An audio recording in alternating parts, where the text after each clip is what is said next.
to Paranormal Central, broadcasting live from Central California with your hosts Jeffrey Gonzalez and Alan Thomas.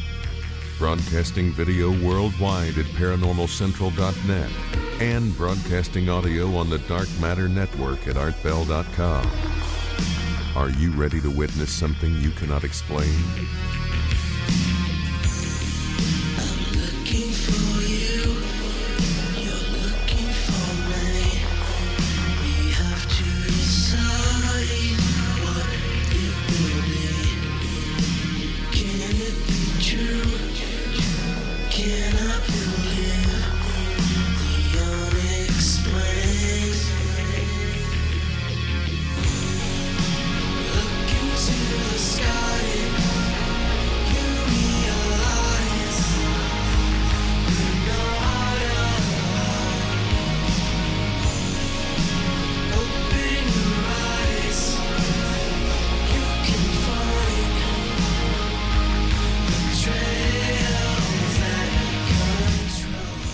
Hello everyone, welcome back to another episode of Paranormal Central, broadcasting live from the bottom left-hand corner of the Nevada Triangle in Fresno. Hello, my name is Jeffrey Gonzalez. I am your host for the show. I'm also the founder of a group called the Sanger Paranormal Society. It's a town about 12 miles east of Fresno, California, born and raised there. Been investigating the paranormal for about 13 years, and I started this radio show about 8 years ago because I was just gathering up all this kind of great evidence that I needed to show the world, and I think I found the avenue to do it. I also have a team. One of the members is sitting right to the right of me, to the left of you, which would be Alan Thomas. Hi everyone, and it's good to be back. Thank you for showing up wherever you may be around the world. I appreciate it. We are broadcasting live, HD quality here on live stream. And you can get to us if you go to ParanormalCentral.net, and you have two ways of catching our show, either on live stream visually, or you can go to the Dark Matter Network at ArtBell.com. Yeah, you heard me right, ArtBell.com. Their website is broadcasting our feed, Skype HD quality audio worldwide on the Dark Matter Network, and the sound is killer. So you have two ways of doing it. Thank you for showing up wherever you may be. My name is Jeffrey Gonzalez again. If this is your first time, thank you very much for showing up. Tonight's going to be a pre-recorded show. We actually recorded this yesterday on Saturday because today, Sunday, we just finished actually, no, I can't tell you we just finished because we haven't done it yet. But on Sunday, we are filming episodes for our TV show. And that is, I can't wait for that to come out. And a lot of you guys know what that is all about. We have been asked to present 26 episodes to the Fox Network in Fresno, California, and we are going to do so. And it's going to run for 52 weeks. But if we can get a deal prior to that on an actual network worldwide, then we're going to do that. Yes, we will. And that's actually what we're trying to do right now. So don't be surprised if we have some breaking news here pretty soon. And I hope that happens. I think it will. So, but in the meantime, we are broadcasting live. And it's going to be on Sundays and on the TV. So, and you know what's cool about the TV that a lot of people, I've been getting the emails. Okay, you guys, I've been getting the emails and the messages.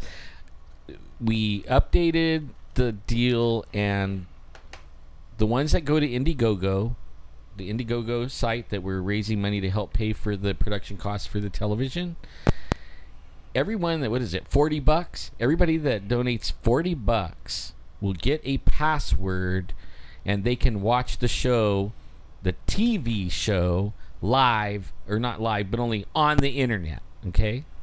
So that means worldwide, everyone that goes and donates $40 on our Indiegogo site will be able to watch the television show on the internet. We're not going to let it out like to everyone because we're trying to raise money to help pay for the production costs. And you have to understand, so far we've spent thousands of dollars doing this, and I mean, I'm not kidding, like mortgaging everything to the hilt. Yeah, getting our cars repossessed. I mean, we're working it, you know what I mean? We're really trying there comes a point in time where we want to keep the quality for you guys, and we really do want to go like worldwide on TV, but you have to start somewhere, and we need help financially. And I mean, we hate to even ask. We never did ever want to ask. We always felt like pride that we could bring it without asking. That microphone's acting up. This microphone's acting up. Yeah. Are you sure? Yeah, you're going in and out. I am? Yeah. In and out. Check 1, 2, 3. Yeah. Testing. Yeah. Sure? Yeah. Push the microphone back out just a little bit. It's like maybe you're over modulating on it and you're overpowering it. So go ahead, continue on. All right. How's that? I don't know. Keep Am talking. I a little better? Well, no. It sounded like I was cutting out again. No, I don't know. Keep going. No. But anyways, we're really proud. See? No, I didn't see it. Don't you hear that? No. Keep talking. Anyways, we're we're really proud that we have so far not asked for, finances, and this is like going into our 6th year, 270 some odd shows that we currently have, and it's grown to the point where we think we're ready to go on to the big leagues and really bring it to the worldwide, but we have to really have really good quality, better than we have now, for television, right? Right. So it takes money to do all this, guys. All right, and we've been financing this ourselves, and now we have the opportunity to get on a major network here in a city where we could get broadcasted to a couple of million people easy. Yeah. But now things are starting to happen for us. We're actually Hollywood is listening. Yes. And on Monday, I am going to be given some papers, and we're going to submit a couple of things. And that's where we're going to stop right there. All right. But to remember, on our fundraiser site, everybody that donates $40 gets a password to be able to watch the show online worldwide. Okay. But it's only the $40 donators. Sounds like I'm muffled. See, I told you. Got a sock over my face or something? Push the microphone back away from you. How about like now? Okay, I think you're just... Am I just like too close? Yeah, but you push the microphone. You can... Are you... Yeah, that's right. Yeah, like that. Try that. See what happens. Like right there? Yeah. How do I sound? Okay. Sound better? Yeah, go ahead and talk. Okay. So everybody that donates $40 on the Indiegogo site gets a password. I can't stress this enough. This is for all the people that emailed me and messaged me and has been telling me that since they live in Canada, or they live in England, or they live in Spain, or they live in Australia, or they live in Taiwan, or they live in Japan or China, India, Saudi Arabia. Yeah, Saudi Arabia. We got fried pans out there. Yeah, you guys can still get it. I mean, you'll be able to watch it, but we need your help so bad, so we're making it like pretty reasonable. $40, and you'll watch every single episode that we put out on TV online with a password. Okay, so we're not like taking it away from our viewers. We're just making it where they help us out, right? And you get every episode. Correct. So. And as you can tell right now, we're in a new set compared to our other set. Oh, yeah. We had to move out of that because the set that we broadcast is a set where we film the TV show and the internet show. So a lot of times we have to move things around.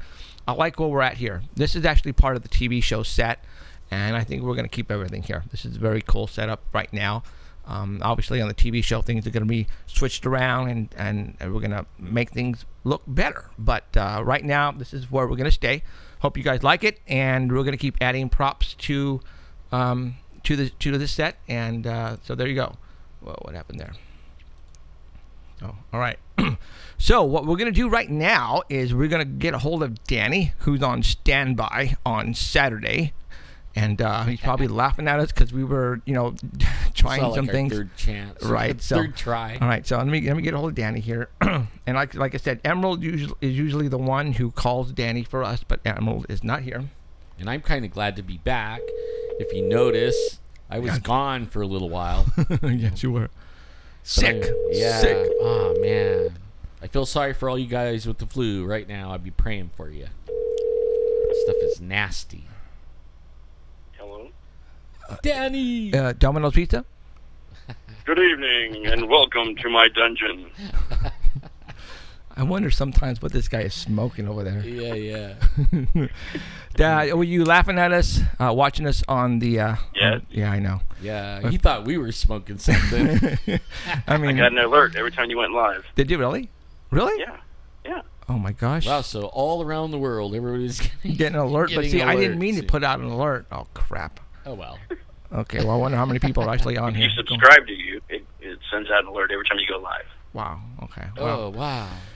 Okay, well, that wasn't That's supposed to a happen. lot. Yeah, that wasn't supposed to happen. So, all right. Well, the reason I had to stop the second time is I didn't put your pictures on the screen. Yeah, I heard you. Okay. Now, you know what the third time was, don't you? No. The That cable. was, You we didn't have couldn't pants on? call you. Yeah, the cable to call you with. It wasn't here. I had to go find that. That's what Got my happened. pants. Yeah, yeah. Well, that was the first thing. And so, all right. So let's go ahead and. So Jeffrey's not wearing any pants, by the way. That's scary. All right, you guys. For those who don't know who Danny Valderrama is, he is Tell me. popular. He's more popular than us two. And Danny isn't wearing any clothes at all. Danny is more popular than us. I can tell you that right now. That guy gets fan mail, and I get nothing. Sorry. Right? I mean, Danny gets. I mean, Danny. The bills.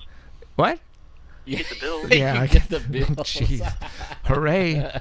All right, Danny is our Squatch reporter for Paranormal Central. He's And been he's doing this for a squatchy, lot man. for a Danny's long squatchy. time. Danny knows a lot about Bigfoot. He's been a big fan of the hairy monster, so I decided to bring him in, and so now we have him as our reporter. So what he does is he sends us photographs that we're going to be talking about right now, and I'm going to show them on our screen. For those who are listening to us on the artbell.com website, you can go to the homepage, and Art Bell people will have those pictures on the homepage marked Paranormal Central with today's date, and you can just go ahead and look at them as we talk about them one at a time. So, Or you can look at them out of order. It's yeah, your call. whatever you want to do. All right, so right now what I'm going to do is I'm going to put up picture number 1, and hope. See, is that cool or what? Okay, this is too cool. Wow. Okay, All right. Danny, I got. You know who's on the screen right now. All right. Go This for it. was put up by Jazz Smith, April 16th on Bigfoot Central's page, and it's from Les Stroud's Survivor Man TV show. And it didn't take long for someone to find a Bigfoot in the background on the TV show. So this is a YouTube page, and it's by D. Lyle, Lyall, D. Lyle 26, and he's posted several videos. And going through them all, there's about 4 or 5 that he's found TV shows with Bigfoot in the background, and he's found some TV shows like Northwood's Law with UFOs in the background. So, but on this particular one, he found one. Picture number 1 is showing Les Stroud, and then up in the trees, if you look up there, there's something up there. And Man, that looks Bigfoot. like it looks real. It looks like one. Now, Does. Yeah. now the picture before that, you don't have the other picture, right? Just this one? No, I just have that one. Okay. Explain to him the first picture that he presented.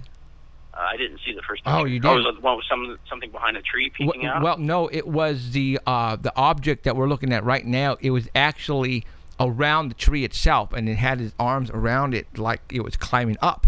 That's yeah, what, that was on the video. Yeah, and that's what he noticed first. And then as he moved the video forward, he stopped it, and then now this thing is hanging off the tree. Looking down at him. Or or figuring out like, who in the hell is that, and where did he come from? Yeah. Well, it's no And- guy. No guy climbed up that tree. It no could be, and cameraman. it could be a different tree as the camera moves around. It could be pareidolia. We Yeah. don't know, but some of the comments are saying that if it's as big as they say it is, and it's holding on with just a foot and a hand, Right. why isn't the tree bending? Well, if it was his baby one. Yeah, we don't know the size of it, and Right. we don't know how big the tree is. So, but the tree should be moving a little bit. If the thing's moving around on it, Well, it's like holding on to something. the baby ones go in the trees more than the big ones do, but it isn't unheard of to hear about them in the tree. It sure isn't. We had some guys at Shaver Lake up by Central Valley.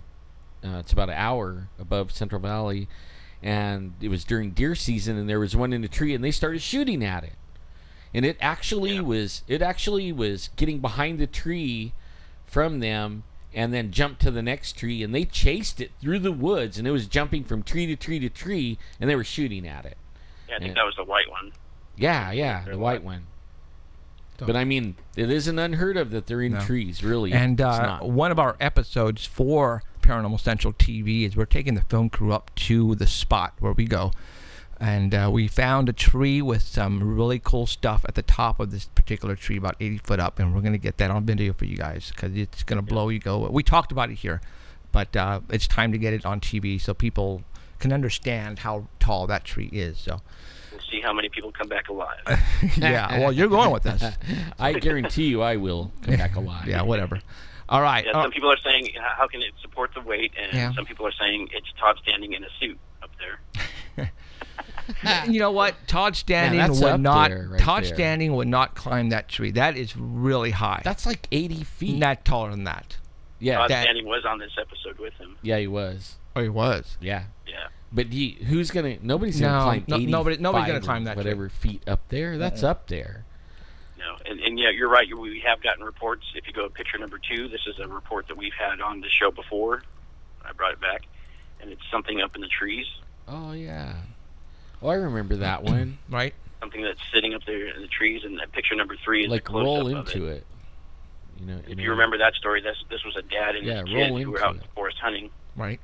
And they heard branches breaking, so they turned around and they looked up in the tree and they saw this thing sitting up there. So he snapped a couple of pictures, and then they both went running towards the tree where it was sitting, and they could hear something up above them. And when they got there, it was gone. It was gone. Well, check that out. Roll into that. All right. Yeah, they couldn't find it. Now you know how come the tree's not bent. Okay, that's what we were saying. Okay, now this is what I see right here. Is I see the 2 bottom feet on this big limb, and its hands are behind him, holding on the back tree. That's what I see right now. So it's sitting like this. The dad and the kid both saw this thing moving, and they heard it rustling around up there. And when they got to the tree, when they ran to it, it was gone. So it is something alive. But look at the bark on the tree next to it. It's all worked off the tree. No, I think that's done. Are you sure? Yeah, but no. It's what. See what's throwing me off for a loop here is that the tree limb it's on his feet. How it's not. Why is the tree limb going from left to right? What if it's holding it with its feet like a monkey? No, what I'm saying is that tree limb shouldn't be going. I mean, it should be coming off a tree. I don't see it coming off a tree. That tree limb doesn't look right to me. I mean, yeah, that's what I mean. It's grabbed it with its maybe toes and it's down holding it where it's supposed to be. Oh, so maybe it's the weight of it.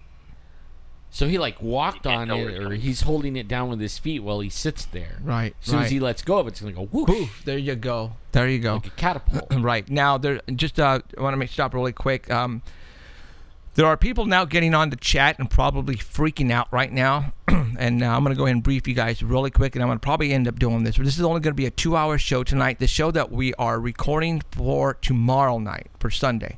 And the reason being is we're shooting for the TV episodes tomorrow on Sunday, so we can't shoot. And so this show that we're recording tonight is we're going to play it live or play it tomorrow. Recorded live tomorrow on Sunday. So for those people that are on chat right now who are freaking out, who have no idea what's going on, this is going. You're getting a sneak peek. You're getting a sneak peek. So if you listen to the alerts, then you are watching us live right now, and you weren't supposed to because this was supposed to be played tomorrow. All right. So we're going to continue on with Danny's Bigfoot report. The next picture number 4, was posted on another Bigfoot page. No, there was nothing. There was no story. There was no story. No who took it, where it was taken. Nothing. Whoa! I never seen that one before. This is the first one for me. Yeah. So this goes along with the Todd Standing thing, or now the Les Stroud thing. That we do get reports of something in the trees, so you got to look up. What the hell is that? Though? But did you see this right here? It's a human shape up there. Yeah, it's a human shape, but do you see the mask right in the center? I actually zoomed in on it, and it's right there. I don't know if it's a hunter, somebody wearing a ghillie suit, or something else. Man, you think he would break his neck getting up there? Well, but I'm looking at it, and I don't see the tree limb for it to be sitting on. It looks like Yeah, it kind of looks like it's standing. standing on one. But I don't see one to be that could hold his weight. I don't even see how you can get up there. Yeah, I don't know what that is. I really don't know what that is. Because usually, if you're up there, you're in a tree chair, one of those ones that goes up. And there's nothing where you're having something like you use. Right. Get up the tree. I don't. I don't see how it's suspending itself up there. Well, it could be like on that branch right there, and it would break. There's not that branch would not hold something that large. And if you're close enough to the tree, it might not break. I don't see what it's. I don't see the tree limb it's on. It might even be on a tree, bending it over, look straight up, where it would be like going right up its butt. See what I mean? But you know what? I see a bush. Why do I see a bush? Let me zoom in on it some more. It looks like to me he's trying to hide behind it. Like he maybe even brought that up there to hide. Oh, okay. Well, now let's. Okay, but do you see this right there? All right, that's like somebody's peeking. It's inside and he's peeking out. But still, whatever that. Creepy. Yeah, it's pretty creepy, and whatever that is. Shot. But see, now that could be pareidolia or doilia. Pareidolia. Yeah, pareidolia? The little mask that you're seeing might just be that. Just that. Yeah. That doesn't. To me, that doesn't look real. I mean, it looked like it's been placed there. I don't know, man. He has some killer. That's one why it shoulder doesn't have a story with it. on the Okay. left. Oh, you have. Okay. What's the story?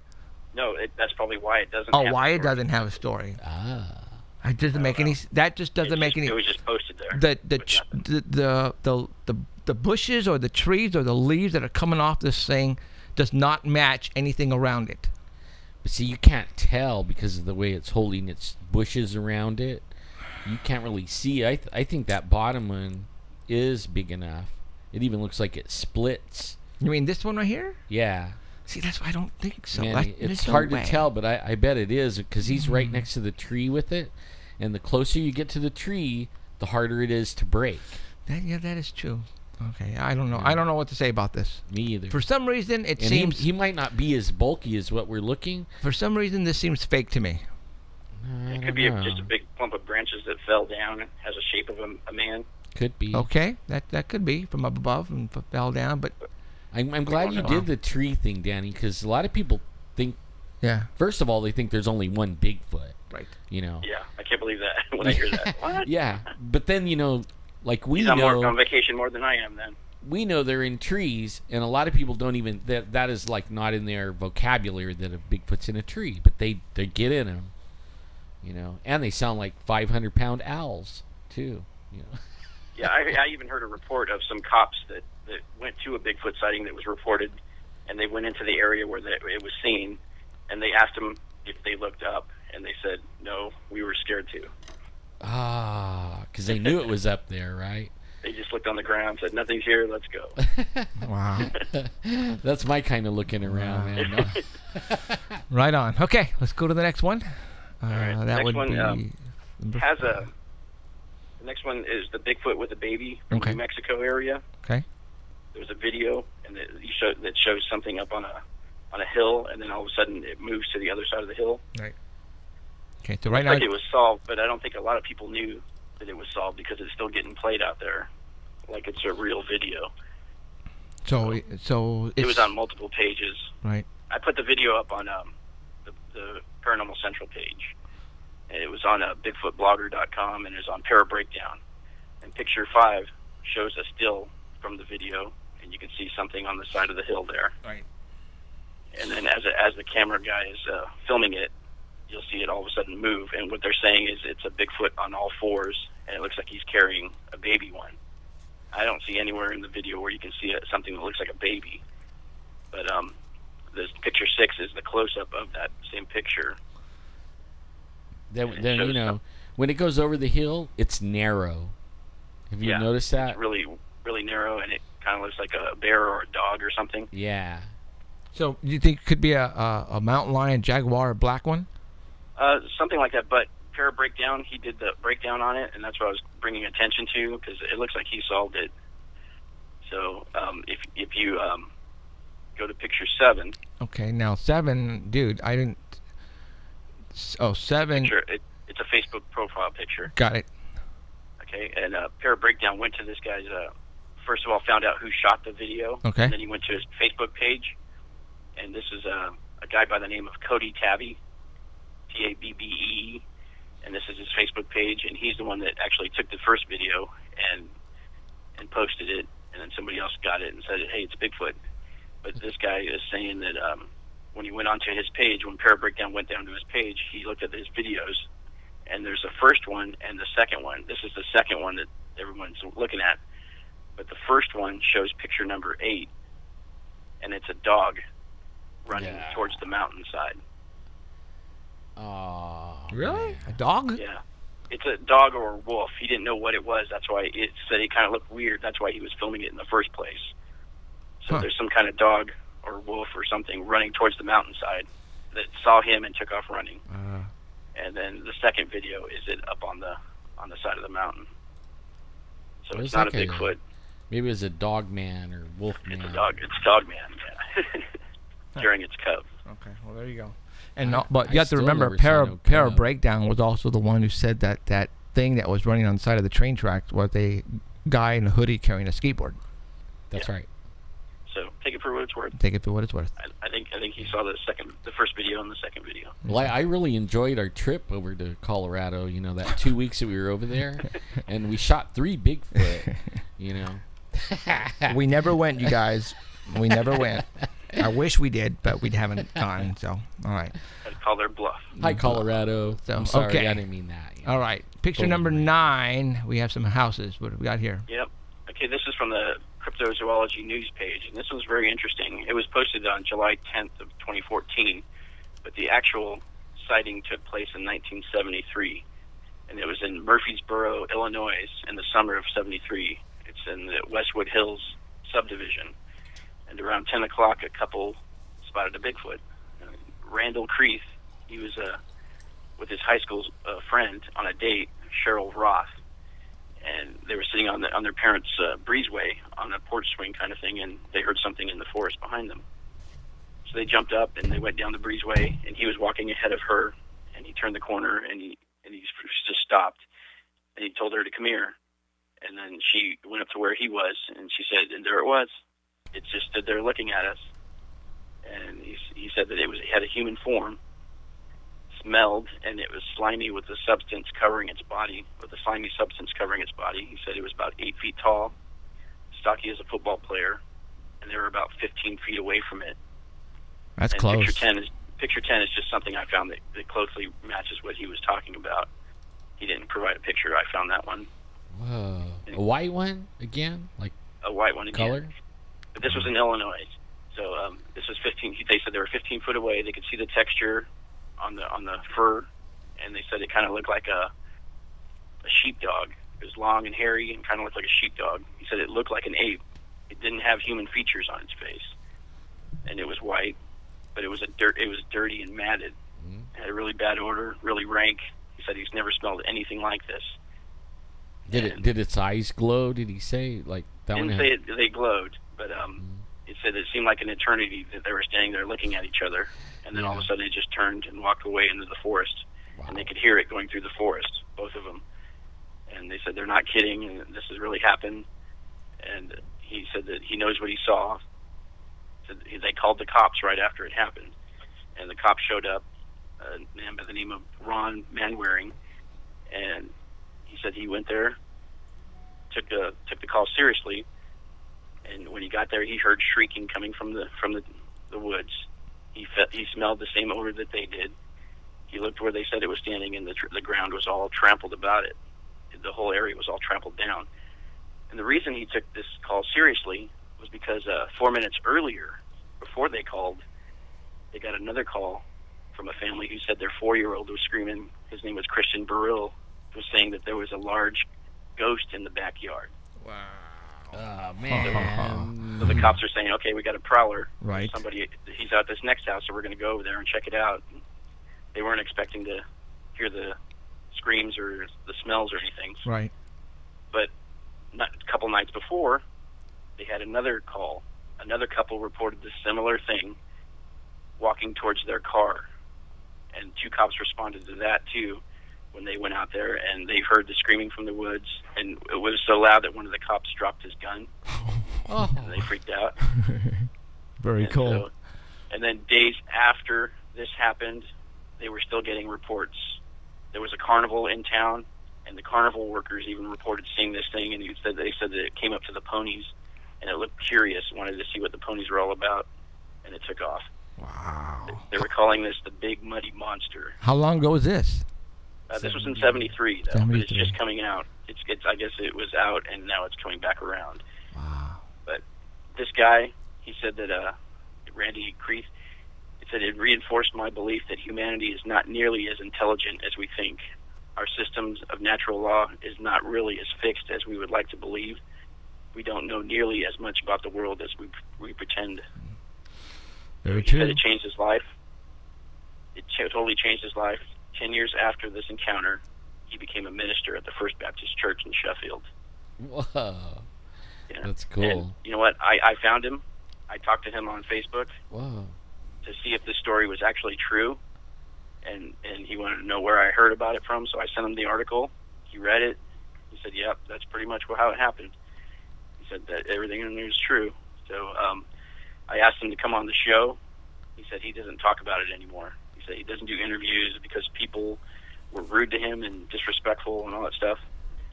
And he still lives in Murfreesboro, Illinois, and he's a Christian musician now. But he says everything really happened. This is a true story. Wow. It's different now, though. You know what I mean? Yeah, Like, it's different now. I mean, From the we take 70s. you Yeah. seriously. We treat you with respect. Right. I mean, the same guy that I had the sighting with, he was an older guy, and he's seen one like 4 times before me and him saw one. And he said the same thing. He was like, man, if you tell anybody with me sitting there that I saw something too, he goes, I'm going to deny it to your face. Because he got ridiculed so much back in the 70s and stuff. So, Wow. and this was 1987 when we saw it. Right. And he was flat, like, he thought it was human. He told me not to shoot it. And he also said he'll never admit he saw it to anyone. Right. Well, now we have shows like this about Bigfoot and monsters on TV. So, you know, you're not going to get ridiculed. And if people No. do ridicule you, it's going to be in the mind, you know, very slim chance that you'll find somebody who's going to make fun of you, because nowadays. And I told him it No, was a good no. story, too, because he had plenty of witnesses. It wasn't just them. I mean, there Right. was other people in the community that saw it. Cops. Heard it. Right. Cops He's a dropping their minister. gun. Reliable. Right. That's awesome. That cop dropped his gun. As soon as you Crap said on that, him. when I started thinking of Barney Fife, They're pretty loud. Yeah. Right on. That's get that bullet that's a out good of your story. pocket and shoot it. No kidding. Right on. So what's going on, Danny? I heard your daughter graduated and now what's that? A petty officer? Petty officer. Yep. Wow. So explain to Petty everybody. officer. What a petty officer is and the ranks I have and all. no idea. I just know it's a higher rank and she gets more money. Right. And I heard once it you was go petty. up each level, you get transferred to a new station that needs whatever you become. Uh-huh. Whatever station needs what you become, Right. then you go to that station. So she's moving to Louisiana. Wow. Oh, So for all those who man. don't know, Danny's daughter is in the Coast Guard, and from what I understand, she's going to pretty much be giving us the reports on UFOs, right? Yeah, right. Good luck. Good luck. Man, that's going to be a long drive for a vacation this time. She's tight-lipped.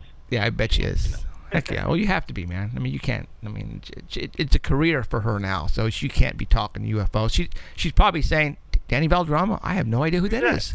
Who's that? I've heard of him. He's on that dumb-ass show, Paranormal Central. Is that what it is? Bigfoot. Loser. Yeah, yeah. I understand where, but, never know. Well, when she retires, Time to get her we'll drunk. pick her brain. Time to get her drunk. Get into the computer system. No, I don't want to get in trouble. So, all right, Mr. Danny Valderrama, thank you very much, sir. And right, good luck tomorrow. Yeah, good luck for tomorrow. It's going to go by really smooth. They were in here sound checking today, and it came out pretty good. So I actually took a little video or two, and then posted on the Facebook and said, It's a tease. That's all you get. Bye. You know. So it was cool. So all right, Danny, thanks, man. We'll right. talk to you See next you guys. week. Bye, See ya. Danny. Okay, see ya. Welcome back, Alan. Thank you, sir. All right. Feels good to be back in the chair. In the chair, in the electric chair. Yeah, sometimes it feels like the electric chair. So all right. It's So good. I am going to get out of here really quick. I have to get on. I got to download a picture. I forgot to download. For Well, you did our that. I want next. to say, hello, Canada. Okay, calm down on Yeah. that. Hello, England. Hold on here. Spain. Let me Saudi Arabia. go to here real quick and Hello, Indiana. Wisconsin. do Colorado. this. Arizona. That didn't New work. York City. Yeah. So where you look at the analytics. Obviously, the United States is our number one. Number 1. What's number 2? Number 2 is Canada. Really? Yeah. And then number 3 is England. And then around number 4 is Spain. You've got mail. Number 5 is Italy. And number 6 is Saudi Arabia. And then it goes on. You know, we have like, I think it's like 400 countries. You know, and they vary. Like, I think the lowest one that we have in numbers watching us is 40. But like the United States is, you know, I don't know, 30 or 40,000, and Canada's 20 something thousand, and England is like 17 or 20,000. Wow. You know, it's not really shabby at all, really. Wow. You know, and it's going up. Like and really that a lot, and you know. that is just YouTube. Okay, YouTube. So people going I'm on just only You- looking at the YouTube ones on that's this it. one. So Yeah. we're not talking Art Bell on the No. Dark Matter Network. We're not talking live stream. No. And on live stream, you guys, this is just blowing me away. About a month and a half ago, we were only like at 400 followers. Right, that's right. And now we're at 7,000. And We're- going up like 100 a day. It's 100 a day. Yeah. And that's from around the world. And that's just blowing me the freaking way. If you guys don't believe me, go to live stream and you can see on the homepage of Paranormal Central how many followers we have right now. We're like at 7,100 right now and change. Every day it goes up 100 from people signing in from all around the world. We're not promoting this. This is just by word of mouth, or I don't know how they're doing it, but it's blowing me the freaking way, and I don't get it. I don't care to get it because it's awesome. That means we're doing something right, and we're going to keep doing it. It's what we've been trying to do Yes, all all along. You know, And we're getting a lot of good feedback, and you know what? That's awesome. You know, he gets hundreds and hundreds and hundreds of emails per day, and I don't know how he can go through every single one, and he can't. He can't. And he apologizes that he can't respond back to all of you. And I know, like, I'm in trouble. There's a couple of emails I should have been getting back to. Mm-hmm. You know, and like Heidi, I didn't see Heidi. Well, it was buried in the hundreds of emails that you get. Yeah, well, I mean, I cleared my whole email out, and then the next day it was at 1,920. Okay. And I was like, oh my god, that is like. So, too all right. many. So, I'm gonna start off really quick by saying, last week Alan wasn't here, and we had a sub in, somebody from Ohio. And we really got into the ghost part of that, and also religion part. We were getting emails from people stating that they cannot watch us anymore. Right. And their reason is that they cannot get into the religious part. They're spiritual people, Right. all right? But when we talk about Jesus and the Bible and getting rid of demons, they cannot comprehend that. They don't believe that. So what they're doing is they're pretty much saying, I can't watch you anymore, Jeff and Alan. Just because of that. Just though. because of that. And it blows me away because what we are doing is working. It's not like we're making this crap up, you guys. All right? Now, is it because these people are ticked off that they believe one way, and I can't say we're proving to them, but we are telling them what is actually happening in the real world according to what's happening around us. And we're not lying about any of this stuff, guys. There is good and there is evil. And the evil that we are battling is disappearing by us saying certain words that we use to get rid of this evil. And these words that we use, people don't believe in these words. And now I'm going to say the words, Jesus Christ and God. When Emerald was here last week, see, Emerald used to be Catholic. Okay, she was brought up that way. And this is what happens to a lot of people who is forced into religion when are young and they're brought up that way. Is they fight back by turning against the religion, unfortunately. And Emerald decided that, you know what, I don't believe in God anymore, or whatever. And she became a non-believer. And her means of how to I don't know what to describe, but her theory is that just by wishing it away is how we are getting rid of it. That doesn't make any sense to me. See, a lot of people, they think that your will, right? You have enough strength in yourself to say no and stand on that commitment, right? And it goes away. But then we know in our own investigations and meeting other people that they had that commitment and they said no, and it doesn't stop. And pretty soon they are at the end of their rope. They want to move out of their house. They're afraid for their children. They're done. Right. They can't take it anymore, and they're looking for help. And then they call the 24-hour hotline, and then we tell them what to do, and then that's the only thing that makes it stop. Right. And they did it, their own self, right? They said the words, and they stood on the commitment, like with how, right, they're supposed to, and it stops. But before they knew how to get rid of it, they would say, I want you out of my house, and really use the willpower that they had, and it didn't work. No. But when you use certain words with that willpower, it works. So how do you explain that, non-believers, people who don't follow us anymore, who I know you're still watching us, just because you say that, thinking that we're going to stop doing what we're doing here, and we're not. All right? Because we're just getting so many people who are acknowledging what we are doing is correct, and it's working, you guys. So don't tell me that it's not. And I'm sorry. You know what I don't get is the intolerance. Like, we sit and talk with people like Emerald and other people and UFO abductees and Bigfoot guys and haunted things and Reiki masters, and we're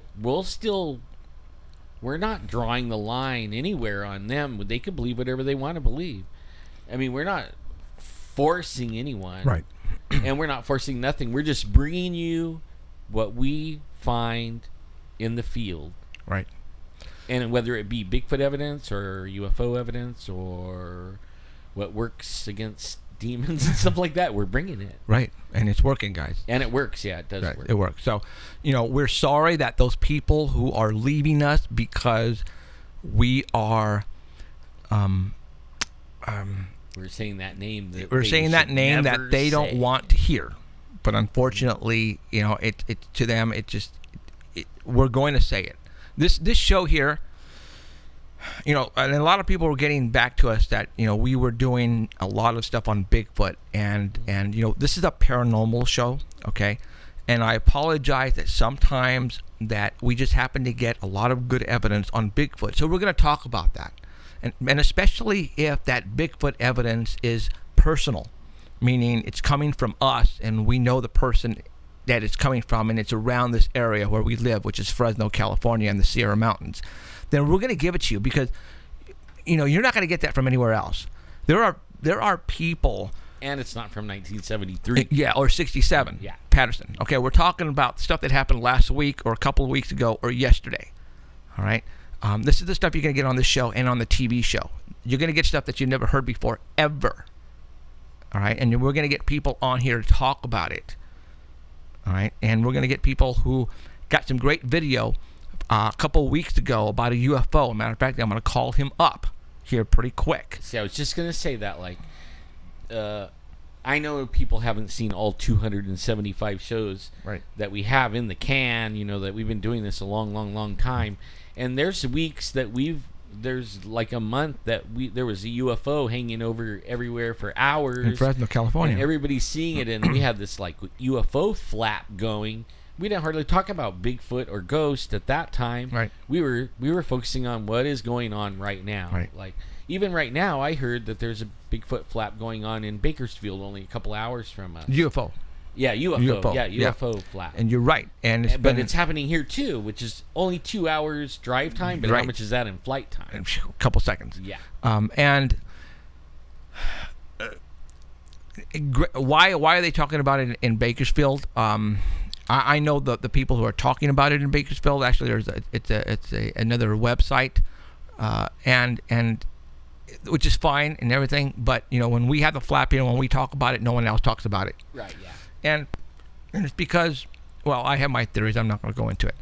But anyways, yes, there was a Bakersfield. There was a flap going on for about 3 months, and there were people were seeing triangles, and I think people were seeing toy drones too. I think. Right. That's what I think was going on. But well, I know a lot of people that are new out of the thousands that came in the last couple of months. A couple of years ago, we were having UFO sightings, and we had it down to everybody go outside on Thursday, between these certain hours on these certain days, and you go outside and you're almost guaranteed to see a UFO. And we were getting video of it. I mean, we have all this in the archives, and I mean that was like big news. I mean, and then all of a sudden it was like whoever it was doing this figured out that we had. We figured them out of what day and times to go outside, and I mean we were holding UFO watches, and everybody would go outside, and we were watching them and seeing them, and people were seeing them. All of a sudden, gone. Stop. Nothing. Completely stopped for like a year because we figured them out. Yeah. So, all right. So what we're gonna do now is we're gonna talk to, and put my glasses on again. Arturo Portillo, I believe is Art Portillo, and I think he's in Texas or New Mexico. There was a UFO sighting, and I believe it was San Antonio. Don't quote me on that, but we're going to call him right now. We're going to talk to him live on the phone.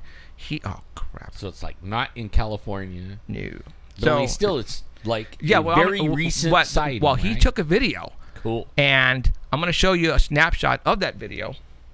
And we'll make sure that we send this to Art Bell. And when it's and Hello? Hey, Arturo. Hey, Jeffrey, how you doing? How's it going, man? Good. All right, good. Now, I want to apologize for taking so long to get to you tonight because, we moved the studio around. We were having some technical difficulties, but we got you. But we made it. Oh, that's no problem. Right on. It's all cool. That's all cool. All right, so where do you live? I live in El Paso, Texas. Gotcha. Okay. Now, what happened to you was this a couple of weeks ago? Yes, the first incident happened in December, and that one, the object became like a triangle form, and it was the size of, I would say, like a small vehicle, like a Fiat or a Mini Cooper. Okay. And just, I would say in April 1st, I was coming back from Albuquerque, and I spotted those lights again, and I just stopped on the road. It was like 8:30 at night. And I took a video of it, and after that, I went home, and my friend he works at a TV station. He told me about another fellow that took video of the same object from a different side of town. And from there on, he told me if I wanted to get interviewed for the news the next day, and I said yeah. And so both of us were interviewed, and we uploaded the video to them, and we still don't know what it is. It looked like flares, but it's not flares because flares twinkle, right? And there's streams of, streams of whatever it's burning, and it's falling down.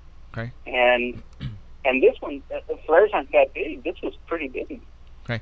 And that's basically my story. Okay, so you sent me the video link to YouTube, and this is going to be on the Art Bell website tomorrow, which is going to be today, and so people will be able to go and check it out. Obviously, on our show, I'm just showing them a snapshot of the craft that you guys saw. So this is cool that it backs up your story because somebody else got it, on video. Now, obviously, you were on the news. What network news was it? This was the Channel 9 News or NBC News. NBC, okay. So Yeah. obviously, it a lot of people were talking about it. It was on Facebook all over the place, and so that's cool. And again, this has happened a couple of weeks ago, you guys. So we're we're not talking about UFOs a month, a year. 1947. Yeah. So this is like happened today. Yeah, happened fairly new. Well, that's awesome. So so it's about the size of a small car. But how far away were you? I stuck my thumb out to judge distance, and my thumb was covering the whole the orb just barely.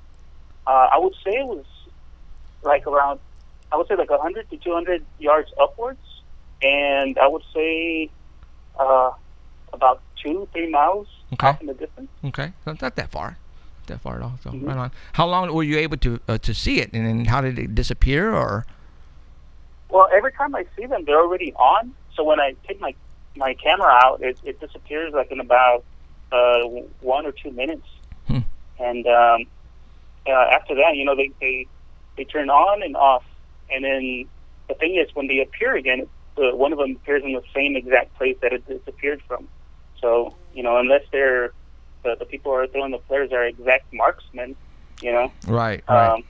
They're very good. Awesome. But, so that rules out Chinese lanterns. Yeah, not Chinese lanterns. They can't come on and off like that. No. Yeah. No, right on. So. No, and this happens often. They look like at night. You know how there's lamps that are orange. These are the lights that look just like that, but they're just much bigger. I think that they're just disguised as the lamps, so people won't view them or think too much of them. Right. So right on. Okay, well that's awesome. And again, this is coming from the person who shot the video that made I want to say local national news in Texas, and that's what we try to bring on here is there's a lot of photographs on the internet and a lot of videos, and so are they real? I don't know, and a lot of times I don't even put that stuff on my wall. But when I know somebody who actually shot the video or took the photograph, then I want to get them on here because it's coming from, I don't want to take the horse's mouth, but especially if it has two, one witnesses verifying the other one. Right. Anybody could go and take a picture of, say, a Chinese lantern. Right. But only if two people caught it at different angles, that's way different. Right, way different, and you can debunk it from being a Chinese lantern. So, right, exactly. Right on. So, okay, Arturo, thank you very much for coming on tonight and telling us, how and where you saw this thing and giving us your 2 cents. Appreciate it, man. Yeah, if you get anything else, give us a call. I'm ready for the next one. Right on. As a matter of fact, I heard you went and bought a new video camera. Yeah, I'm actually using the one from my work. We shoot commercials and things like that. Okay. So I'm going to use that camera. And I also have a 35mm film camera. So okay. Right on. Cool. Well, where you're going to call me the next time you get something, right? You'll be the first one to call. Right on, dude. We'll be putting that link on artbell.com. Right. Which is tomorrow, which is today, but tomorrow. You'll understand what I mean. You'll start seeing a lot of views on that. Yeah, exactly. Tomorrow. Right on, dude. Okay, thank you, and I'll look forward to hearing you soon, okay? Thank you, Jeff. All right, man. Okay, see ya. Thank you, man. All right. Again, straight from the person who shot the video, and that's what we want to bring you here. So, and actually, the UFO sightings are on the rise again. Yes, they are. And there for a long time, everywhere it was kind of like nothing. It was pretty quiet. And lately, like I've been out for a little while, and I've already ran into 3 different people out and about. And I'll be wearing my T-shirt or a Bigfoot T-shirt or something, and they're seeing the big giant mile-wide triangle over Fresno. And I was out, it was before I came back here and I had the flu, and I saw on Jeffrey's thing, everybody go outside, and I went out, I didn't see anything, but only people were, calling from here to there and seeing it, and I mean it was there's people seeing them. Yeah. Don't tell me that they're not seeing what they are seeing, because they are. So, all right, let me take that off of here. I'm going to talk about something that happened to me on Wednesday. That I just find it weird and very cool about my son. Oh yeah, okay, that's so cool. All right, for all those who don't know, I was brought up Catholic, all right, and I am still to this day Catholic. So I am pretty darn religious, and so is Alan. Alan is, he's pretty religious himself. He's not Catholic, but he's Christian. Okay, I'm a believer. There you go. That? Okay, and so my son right now is going to catechism, and he is preparing to make his first communion in about 2 weeks or 3 weeks. Wow. And so every Wednesday he goes to catechism, and because my wife and I have strenuous hours of work, that they volunteered to pick him up at school on Wednesdays and take him to church, and then after I get off of work, I go pick him up. That his parents would pick. Yeah, my parents that pick him up on Wednesdays, and that's been going on since the beginning of school year of last year. He goes to catechism all year. So this past Wednesday, we had a baseball. My son plays also in the majors baseball team, in the summer leagues or spring leagues, and I was and I didn't even tell Cheryl this either, but I was at Vaughn's supermarket because it was my turn or our turn to bring snacks and drinks. So I was getting Gatorade and some snacks, and it was about 4:15, and I felt a little bit uneasy for some reason. And I, got what I needed to get, and I drove to the house, and I got out, and I started taking all the stuff down and laying them in the foyer, and I started to get very upset, and I don't know why. And Cheryl was outside, and the house was quiet, and usually I can hear Christian upstairs, but I still knew it was Wednesday, but I go, Cheryl, and then I go to the sofa, and I notice his black backpack not there, and I freaked. I go, oh crap, she forgot to get him from school, because she usually gets them at the end of the week from school after a campus club, right? So I open the sliding door, and I scream at Cheryl. I go, did you forget to get Christian? Did you forget? And she's looking at me all weird, like going, dude, it's Wednesday. And I'm going, did you forget? And I go, he's at catechism. Your parents picked him up. And at that point, I should have calmed down, but I didn't. And I slammed the sliding glass door, and I'm going, and I don't know. I was upset. I was still pissed. So I sat down on the couch, and she sat down on the chair, and we were watching TV, and I still wasn't at ease. And at 5:45, my cell phone rang, and I looked at it, 524-7000, and right away I go, that's a school phone. And I answered it, and it was the campus club. My parents forgot to pick up Christian from campus club, and it was at 5:45.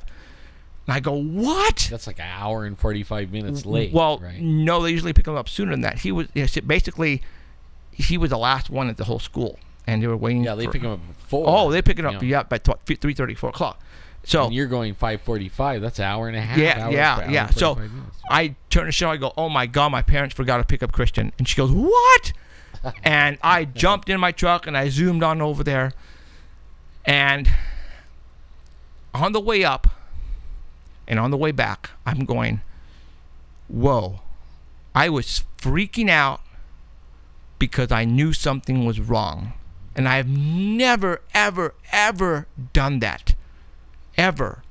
Because when I was yelling at Cheryl because I thought she forgot to pick him up, she was looking at me going, dude, what's wrong with you? Calm down. And she was giving me that eye like, dude, are you okay? What's wrong with you? And I couldn't snap out of it. And when we got to the house after me picking him up from school or from campus club at the school, I didn't take him to catechism because, the poor kid was already stressed and then hungry. And Cheryl looked at me and she goes, you freaked out because you knew. you freaked out because you knew he didn't get picked up. And I looked at her and I'm going, I think I did. And then she goes, well, I'm pissed because I didn't freak out. And she goes, he sent you something. And I felt it. I picked it up. Because, like I said, I have never, ever done that. I should have known my parents picked him up. But I was still stressing that something was not right. And even Cheryl felt it after I got home. And she looked right at me and she goes, Father sense, you felt it. You felt it. He called on you. He was thinking about you. He was thinking about getting picked up. And I felt it. And that's why I was freaking out. And I just went, whoa. You just didn't filter it. I didn't know what was going on. Knew what it was, right? Yeah. But it was upsetting you. There was something wrong, but you didn't know what it was. And it was my son by himself in the classroom with no other kids there except of the campus club supervisor. Him waiting on my parents to pick him up, and they never did. And it's 5:45, and he was wondering what is going on, and I felt it. And don't tell me that doesn't happen. Oh, I bet it happens a lot. That is usually it's the mom and the kid, right? Not the dad. Usually the dads are not the ones. We're not. You know what? I am really close to my son, and let me tell you how close I am. I actually cut the umbilical cord at the hospital when my son was born. Right. I was in there with the video camera and the doctors, and seriously, I was in there with the video camera in the delivery room with a big old smile on my face because this was my first son. And they brought him out and he was crying, and the doctor looked at me and he goes, you want to cut the umbilical cord? I said, hell yeah. And the nurses looked at me and they're all like, what? They looked at me like, this guy is nuts. So they gave me the clips, and I went clip, and I cut his umbilical cord, and however you say it. But wow, it's yeah. What happened on Wednesday, you guys? I can't explain it, but that was father instincts right there. And usually that's mother wins. So and that's why Cheryl was pissed. Yeah, I mean, when you hear stories or read stories, it's usually the mom is the one that has like the because women are more feely, emotionally, and men are more fix it.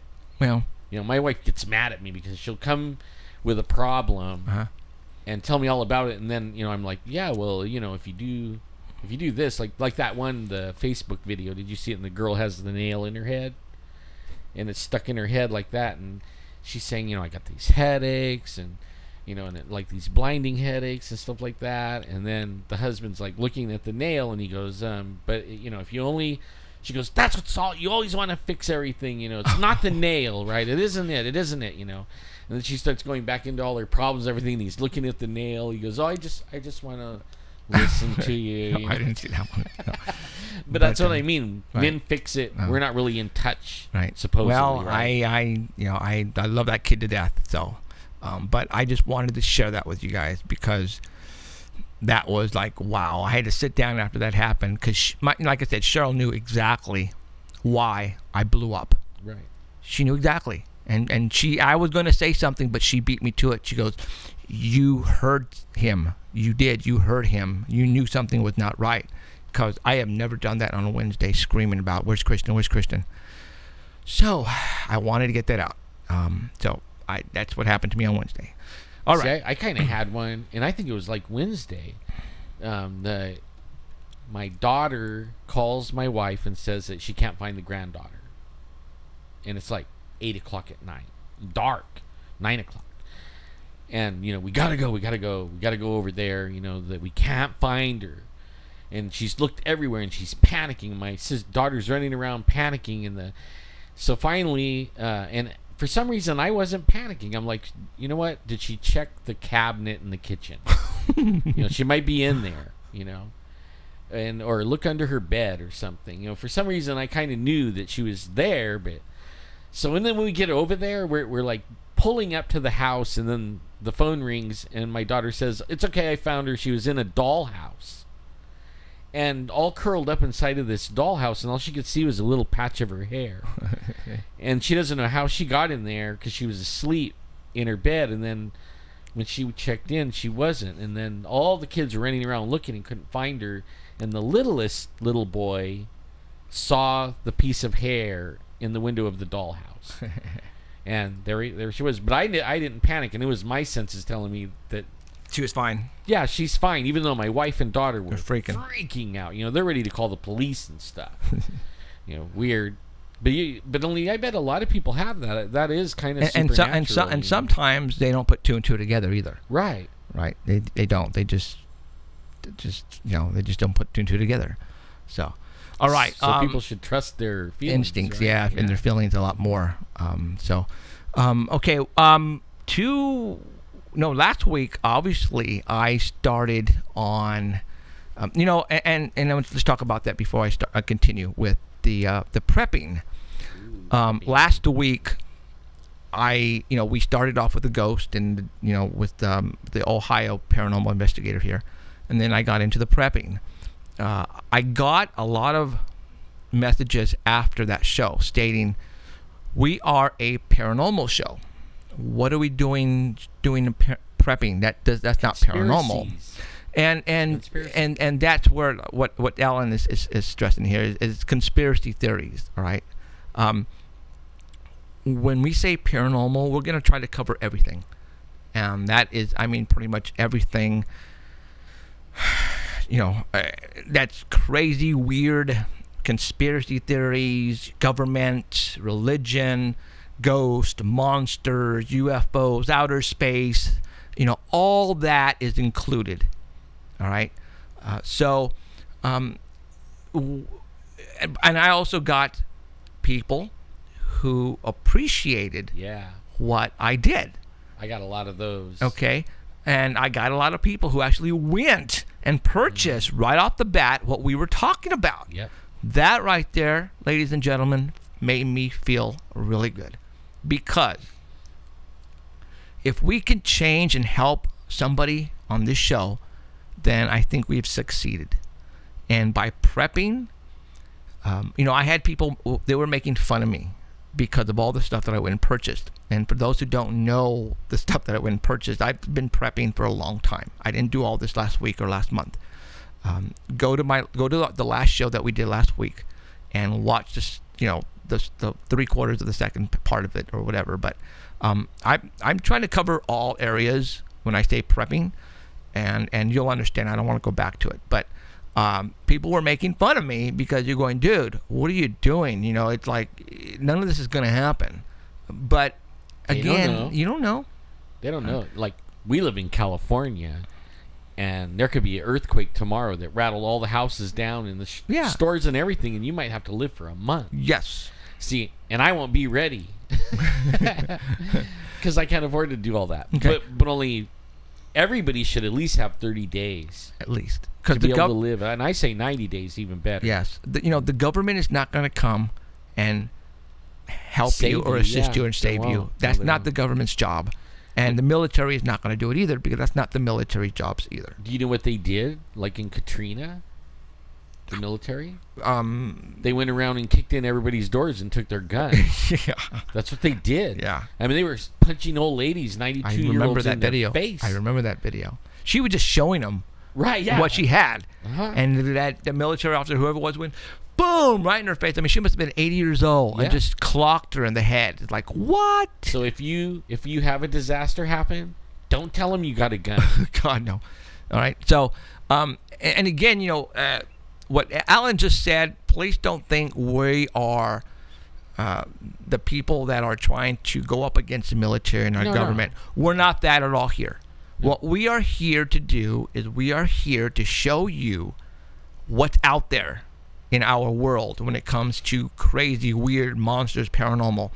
And how to take care of yourself. And how to take care of yourself if a disaster happens. The people that living in Oklahoma and Illinois and over in Nebraska and Ohio over there that's listening to us, they all should have something stashed, and usually probably underground, because their whole house could be like wiped out. Tornado, hurricane, boom, gone. Yep. Okay. And again, for all those people who went out and purchased stuff already, Yay. Right on, you guys. I and am for all those who proud don't of you. believe in conspiracy theory, look up Agenda 21 PDF on Google and start reading it. Okay. I'm going to blow your mind now. Agenda 21, you guys. Okay. That's right. So I'm going to go ahead and continue on with the food items now. All right. And we're not going to get into it that much. Now, tonight, I think we're only going to have a 2-hour show. We're not going to have Heidi on tonight. Heidi is in the hospital. fell and she's having a concussion right now. And she's in the hospital. Jeez. And she almost knocked her head clean off this time. You know, because it wasn't attached. If we all know Heidi, her head isn't attached, right? Right. That's something. Well, she almost knocked it off the base that time. That's crazy, woman. Yeah, man. I feel sorry for her. So, And I feel bad because that's the email. She said that the email she sent you that you never responded is because she was in the hospital? Right, yeah. And I had like 2,000 emails and I didn't get to. It was like 1,900 and something emails in one day, and it's like, oh man, I didn't see. And I thought I scrolled through it and looked, but I missed some. I'm sorry. Okay, well, let's continue on. One thing that I left off of is now let's start on medicine. Did you do Faraday cage? Not yet. That's what I have this here right here. Oh, all right. Yeah. So let's start medicine. Okay. What you should have is you should have a box. And in that box, you should have tons of aspirin in it, tons of, especially if you have kids, 3 or 4 bottles of the cough medicine, or especially high fever medicine. Right. Okay. Anything like that, bandages, first aid kit, you should have a box all ready to go. Or, I know money is tight if you don't, but let's say you do have all this already in a cabinet someplace, then you want to have an empty box and you want to have first aid on it and empty somewhere aside, because when the time comes that you need to get out, you want to go to that cabinet, put the box there, and go exactly, and then take that with you. Medicine is very important, you guys, especially if you have kids, and if you get fevers or if you get diarrhea, all that you got to get. You need medicine, so you need to get ammonium AD, Pepto-Bismol, stuff to cut the fever with, all that, especially if you have kids. Benadryl, especially if you have allergies, allergy medicine, toothbrushes, anything like that. That's all a necessity. I tell you right now, that's very important, especially if you have kids. Okay. It really doesn't take a lot of money because, I joke around and I don't got enough money, but really, you know what? I mean, we've kind of filled up a little, bottom portion of a room, closet thing, and it was only a little bit at a time. Sure. You don't have to do it all at one time. Like when Tylenol was on sale, we bought like 5 boxes. There you go. And then we stashed 4, and then we used 1. We ran out. Now we're just. Sure. We keep those stashed, and then we wait. And I think that I asked my doctor, because I didn't know. I'm on medicines, and I asked him so I could have extra, and he gave me some extra ones. Like a month worth of blood pressure, stuff like that. And I stashed those away, and he told me they're actually good a year past the date on there if you keep them in like a good temperature and all that. So you don't. I mean, when the expiration date happens, it doesn't mean it's dead. Exactly, and that's gonna roll over on food items. Right. Exactly. And that's what we want to talk about. Okay, so let's go ahead and talk about food items really quick. And it's not. I mean, this stuff here is gonna go by really quick. So it's not rocket scientist stuff. I'm just gonna let you know that. The best things to do if money is tight, and money is tight for everyone, all right, don't get me wrong, so you can go like to locations like to and here we have, and I don't know throughout the world, but we have a Winco and we have Costco, Canned Food House. Okay, there you go, and you can go buy bulk items. Yeah. All right. Yeah, and that's like $7 or $8. Right. Okay. You can go buy bulk items, like 8 cans of ravioli. You got 6 cans of chicken breast, Kirkland, and then that's Costco stuff. And then here's the Vienna sausages, 18 cans from Libby's. You might think going, oh my God, that's disgusting. Well, when you're hungry, you'll eat anything when you're hungry. That's right. Exactly. Yeah. And they last a long time. A long time. So let's talk about the last a long time thing. Ellen hit it on the head when he said about expiration date. Did some research for you guys. When you look at the expiration date, it's actually on the says used by date. Best if used by. Okay. Right. You can go at least a couple of years after That's the expiration date, for those who didn't know that. By Except law. for milk and stuff like that. Yeah. But we're talking about canned stuff. Yeah. By law, they have to put a date on there. But this can go, like, for example, this Vienna sausages, March 22nd of 2016 is this expiration date on this thing. No, 2018 is the expiration date on this thing. Okay? Same goes for, looking at this, Best Buy 10 October of 2016. No, Best Buy October 2018. All right? So don't think that it expires on the exact date that you have on this can. No. Not true. It's just by law they have to have that on there. There is one thing, though.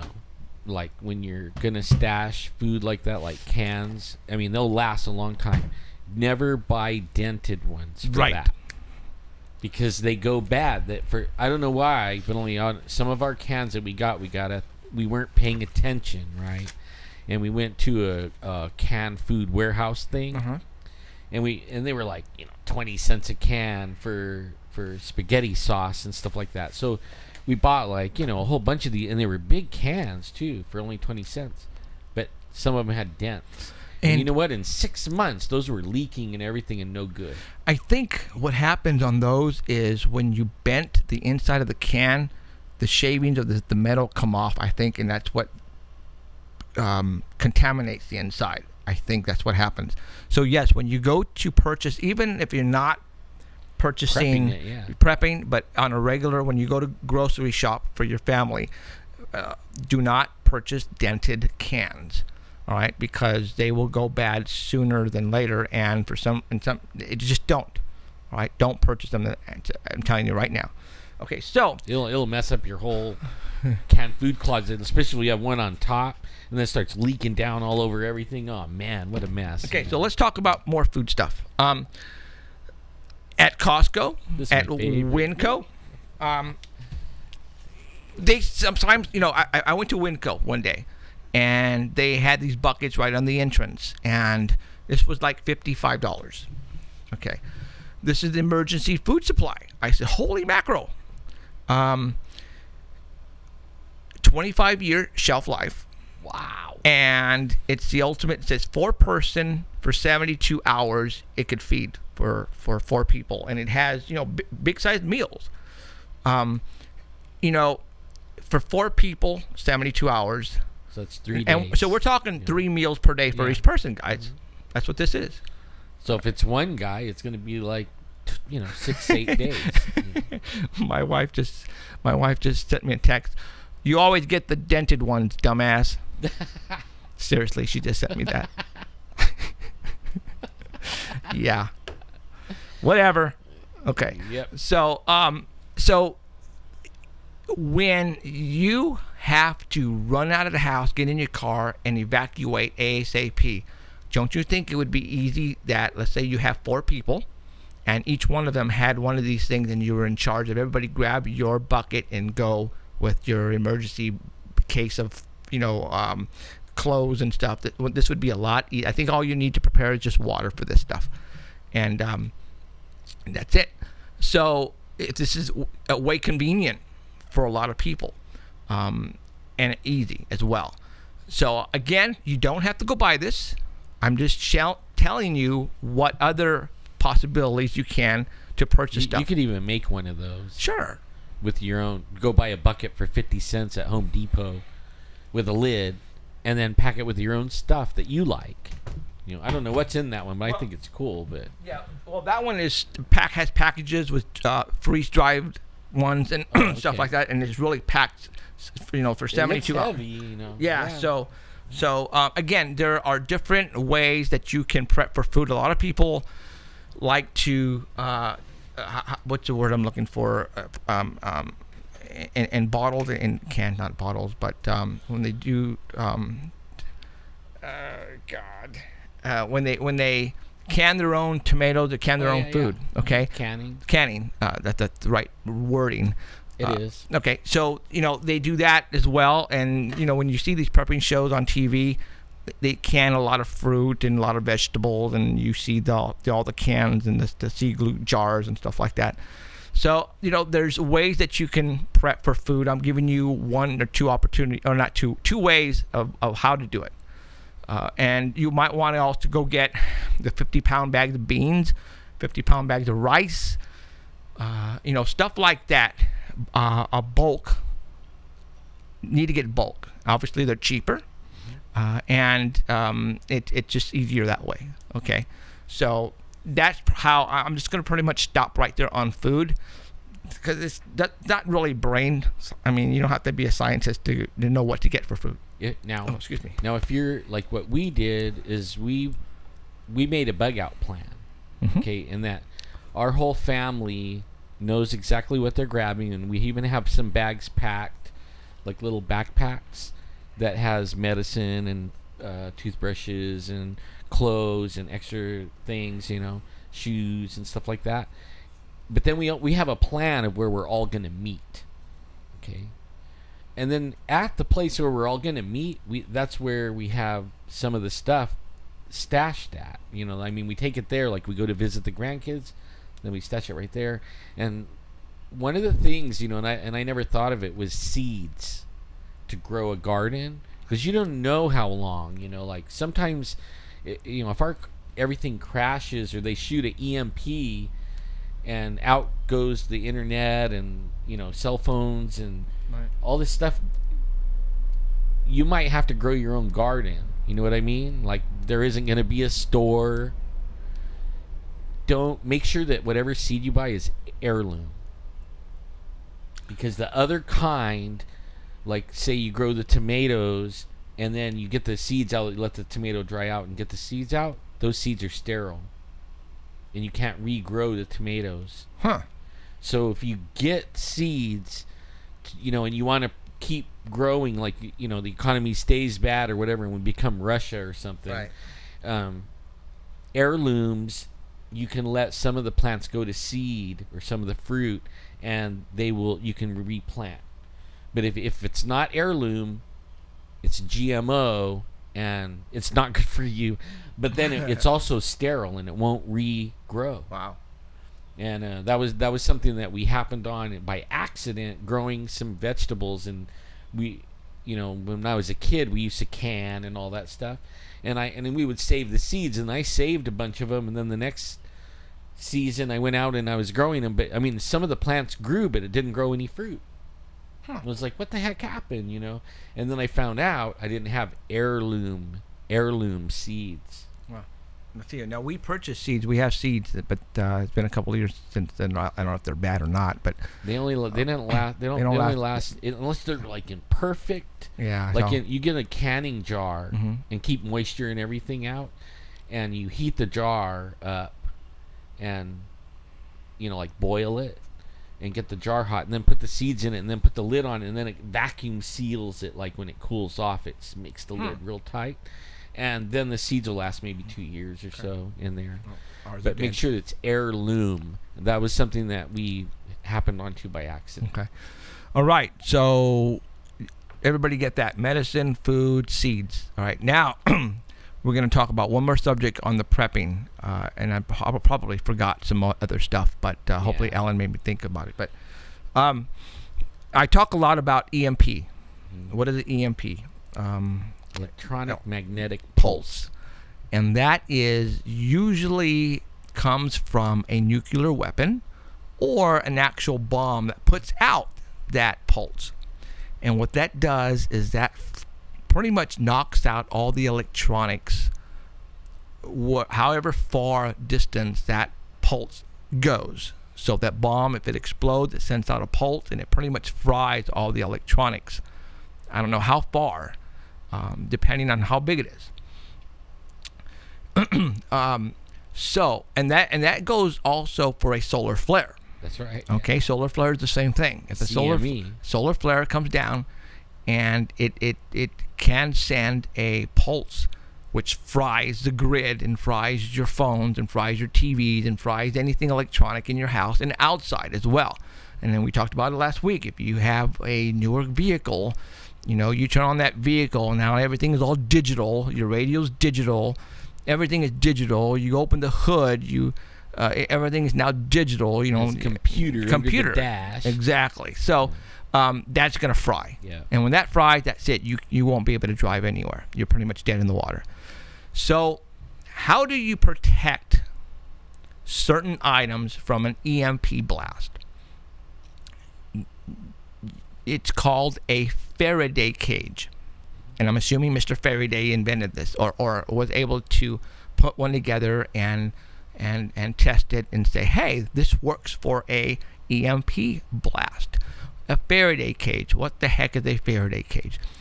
A Faraday cage, all it is it's a box, a metal box that when sealed tightly, if an EMP pulse comes out, that if you have something valuable, meaning electronic, inside this Faraday cage with the lid on it completely sealed, the electronic charge that gets sent out by this EMP blast will go around this box, and what we'll do is it will try to get inside this box.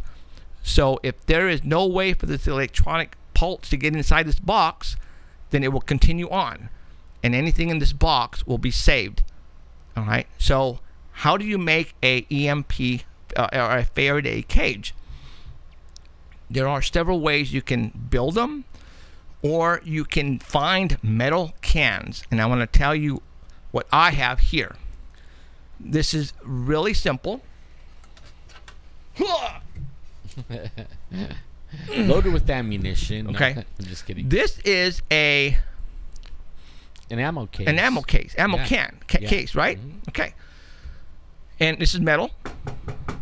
All right. And, you know, for all those people who are into weapons and military, you guys all know what this is. This is how the bullets come in for the military. It comes in these cans that are metal, and they are sealed extremely tight. All right. This is considered a Faraday cage, even if it's a gun ammo case. Why? Because it is metal, and it is also completely sealed once you put the cover on it and clamp it down. This cost me it was $20 at a Army surplus place. Yes. They also have smaller ones and bigger ones, depending on the size that you want. Let me tell you what I have in this particular case, a box. You know, I even forgot what I have in here. You know what makes good ones? Microwaves. Oh, yeah. A microwave is a Faraday cage that keeps the microwaves in and doesn't get you, right?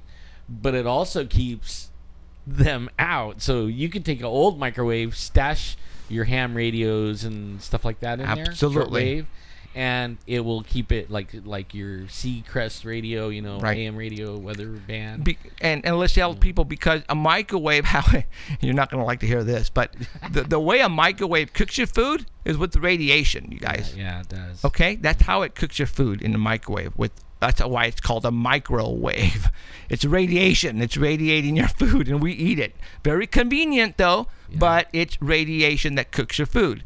Now, I know a lot of people are going to go, oh, my God. Okay, but like Alan said, if you put something in there, close a lid, and we have an EMP blast outside, it's going to protect it inside. Right. Absolutely correct. Because it protects you on the outside when it's cooking your food. That's right. It actually could fry you if it wasn't contained, you know, it contained all the microwaves. Right.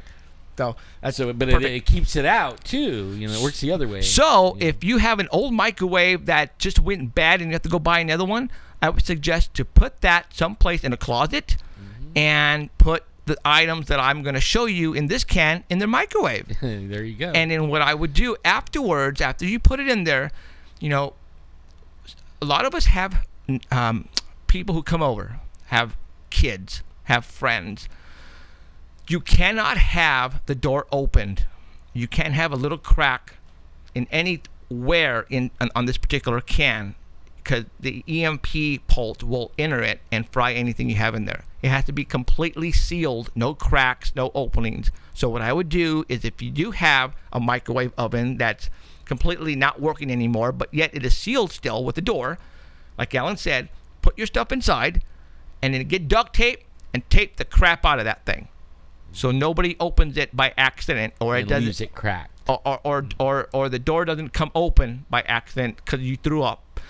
Let's say you had it in the closet and you threw some shoes in there and accidentally hit the door and opened, and all of a sudden, boom, we get an EMP blast. Obviously, that doesn't hurt us, but it will. If the door's open, it fried everything inside. Okay. So what I'm going to do is I'm going to show you. I don't even remember what I have in this thing, to be honest. I haven't checked in a couple of years. Yeah, several years. Here you go. I have an AM/FM crank radio. I'm going to put my glasses on because I am blind as a bat. And it's weather. It's crankable, so you don't need batteries on this one. And it has a flashlight. And it also has a place that I put on here already, that you can charge up your phone. It charges up your phone. It has a USB port on it. All right? And it's just called, for those who are thinking about getting one of these, I am going to tell you, it is by, God, there's not enough light in here. Sorry, guys. It's not like a sea crane. It's, no, it's called Storm Alert. I can't even read that. Rayleigh. You know what? Just go look on the internet for a crankable AM/FM radio, and they're all over the place. They don't cost very much. I don't remember how, 20, 30 bucks, 40 bucks for this. All right. You're going to need, if everything goes out with an EMP blast that hits everything, your cell phone's going to be not going to work. Your internet's not going to work. Your radios are not going to work. Your TVs are not going to work. You're going to want to know why the power is out, for one thing. All right. So, let's say you find out that we did get hit by an EMP blast. You don't want to run and open these cases right away, because the pulse might still be lingering out there, or we might get another one. So don't go crazy and open up the case, and because if you do and we get another EMP blast, it's going to go right in here and it's going to kill everything you have in here. You know that on the Agenda 21, if you read that is the plan, is to have more than one EMP, because they know that people are going to be putting things in Faraday cages, and they're going to do multiple ones so that they catch you with it in your hand and they get to burn up everything. Wow. So you use it, and don't put it, like, lay it on the table and leave it on the table. Put it back in the can and seal it up, because if it's another country or even our country that decides to do whatever, just whoever, or the sun even, and it hits multiple ones, if you have it open, bam, you just fried it. So, like, if you use it, put it back in the cage. Don't leave it out, because once it happens, it can keep happening, and then you won't have anything. Good point. So, okay. What else I have in here is I have a Radio Shack walkie-talkie. This is the 40 channel CB. It's a CB radio, basically what this is. All right, and I got that in there. They have some those are shortwave, and you could actually talk from here to Australia with them on a little shortwave radio, like a ham radio, and they're little handheld jobs. And you even could get, nowadays, you can get them that looks like a CB, and with a magnetic mount that goes on your car, and you could plug it in your cigarette lighter. If you have a car with points, right? If you have a car that doesn't have points, it's fried. Right. But a car with points won't be affected by a CME or I got another CB radio, 40 channels. Right on. Okay. So now we could talk to each other. Right. And then I have. So this is where all those went. I was wondering where I put all my walkie-talkies. More walkie-talkies. I have walkie-talkies, just regular walkie-talkies, two-way communications, in case somebody has to go someplace and for communication or whatever. That's just what I have in there. Yeah, well, you have like a group of people, and you want to keep tabs on everyone, that's how you do it. Yep. Okay. And for those who don't know, I have a fifth wheel trailer, and what I did is, and if we get hit by a solar flare, then what I have on top is gonna get fried, so it's gonna be useless to me. But right now, what I have up on there is I put solar panels on top of my fifth wheel trailer, and that way, if I need to charge up the batteries, the 12-volt batteries for some light, and if it's sunny, then those solar panels on the top of my fifth wheel trailer will charge the batteries. That's what those are for. What I have here is just a solar charge controller that, because you need the solar panel to be plugged into this, and then this to regulate the voltage to go into the battery, so it doesn't. I don't think it messes up a solar panel, does it? I don't know. I don't think it does. It messes up circuits. Okay. And solar panels aren't really circuits. Okay, well, that would be that cool. thing, it'll mess up. It'll mess up. So Yeah. without this, I can't regulate the voltage coming off the solar panels to charge up my battery. So that's why I have this in here. But don't say that like the gospel. It might fry a solar panel, but I don't think it does. But it might not. I don't think it does.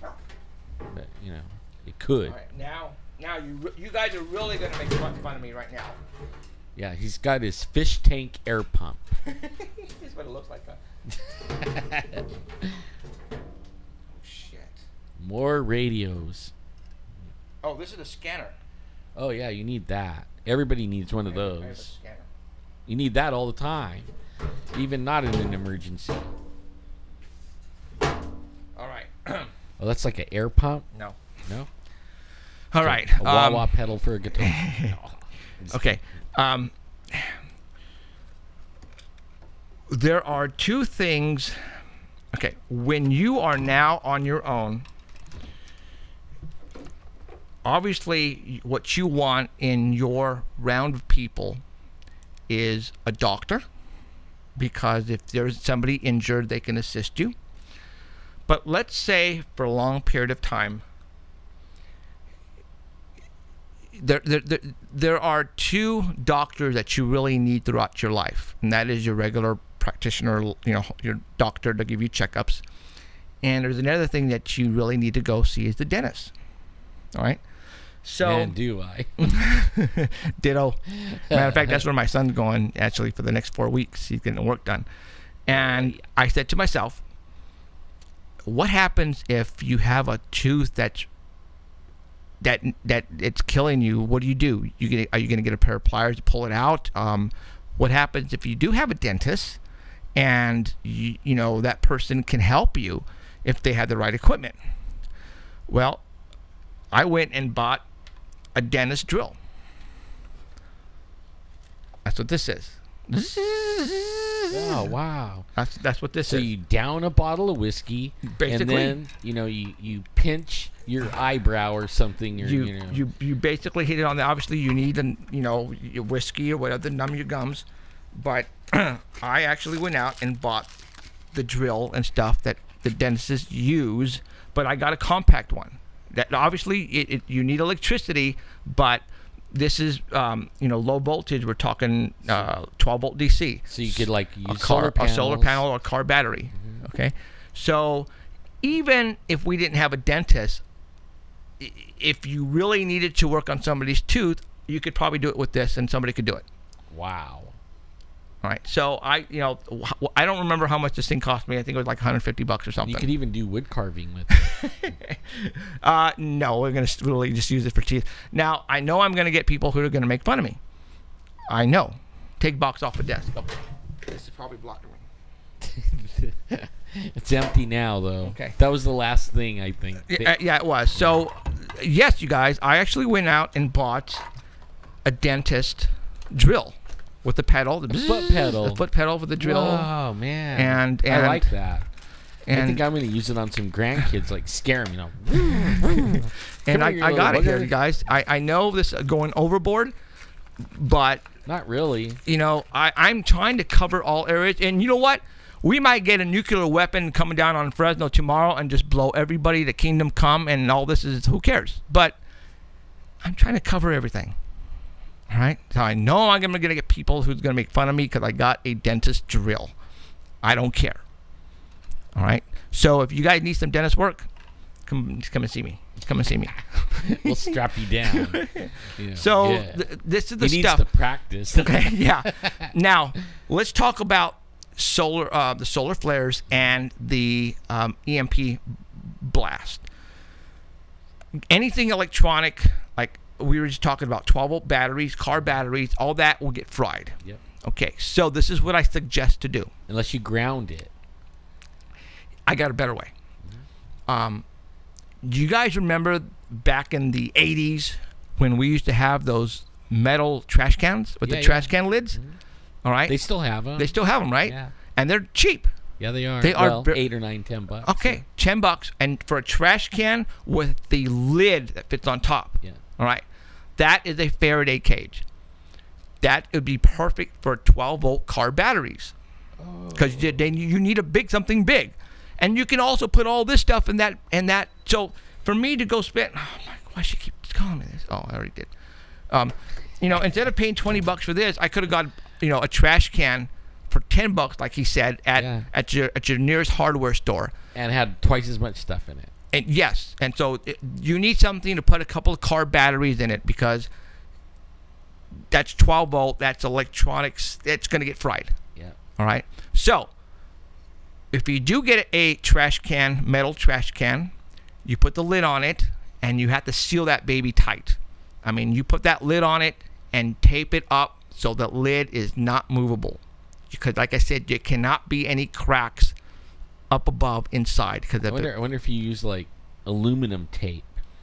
You know what I mean? Like around, how where the lid fits down and there's that little edge. Right. Because like use aluminum tape and seal it all good, and then use duct tape. There you go. Make sure it's all the way there around. You go. And then you have to seal it completely. Yeah. Because if not, the charge from that bomb is going to get in there and it's going to fry everything. Yeah, it goes in waves like. Okay. All right. So does that help you guys in any way? Communications. You're going to need to know our government is prepared right now with all this stuff already. Yes, they are. Okay. So if it happens and when it happens, they are going to broadcast on certain channels on the AM dial. So if you don't have anything to listen in, then you're not going to be able to listen in. And I'm talking, and you're not, everything in your house is going to be fried. Everything in your car is going to be fried. You need something to listen to what our government is telling us. Well, that Ed Dames, Major Ed Dames, he's been like saying that what do they call themselves? They can kind of like see the future or something like that. I know you know what I'm talking about, but they've been saying there's a kill shot coming from the sun, and the ones that don't die will be alive, but it will still fry all the electronics on the earth. And he's been saying that for a long time now. Yeah, he has. And I don't. Yeah. But you don't know. You don't know. They have had, like I know for a fact, in the last year, they've had two that were actually really close. hit. Yeah, and they messed up some things, like in Canada, that took out the power grid in Canada, and there was some that hit the United States and took out like part of the power grid in the southeast. And so, I mean, this is not like out of the realm of the impossible at all. Not at all. Now, right now, I'm putting the lid back on the box, guys. So stand by. I have to do this. And there's a storm out there. No, I see the lightning. Okay. All right. I hope that answers some questions on prepping. There is still so much that you can learn. They had the National Geographic, I think, had a series on preppers. They still do. They still do? Yeah. It's kind of funny, though, and not funny, but stupid that these people who are announcing to the world what they have in their homes on national TV, the people who live around them and who know these people guess where they're going to go to get their stuff when this SHIT hits the fan? They'll make sure they have guns and nothing else, and they're Okay. going to go rob you because they know you So have I would everything. never, ever have done that.